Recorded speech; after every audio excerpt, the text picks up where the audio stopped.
So magandang araw mga kabaksing.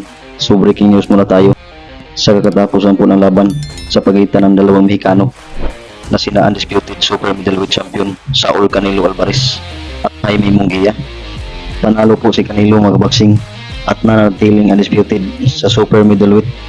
Ito'y matapos niyang talunin si Jaime Munguia, kapwa Mexicano, via unanimous decision at natikman pa ni Munguia mga kabaksing ang kanyang kauna-unahang knockdown sa kanyang professional boxing career. Ito'y matapos siyang pabagsakin ni Canelo sa round 4 na kanilang bakbakan.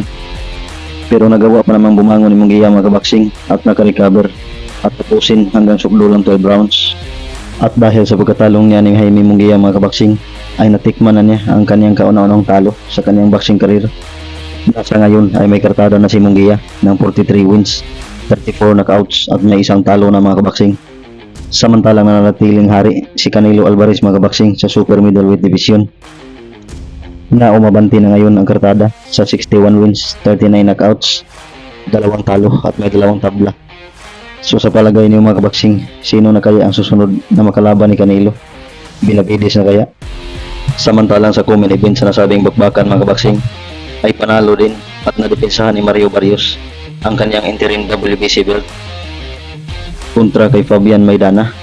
Panalo si Barrios mga kabaksing via unanimous decision, pero kanyang napabagsak si Maidana sa 3rd round sa kanilang bakbakan.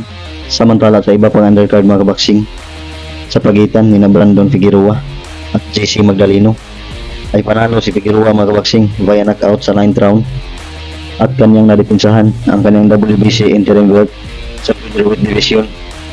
Samantalang sa laban ng Imantas Stanionis versus Gabriel Maestre mga kabaksing ay panalo din si Stanionis via unanimous decision at kanyang nadepensahan ang kanyang WBA regular welterweight title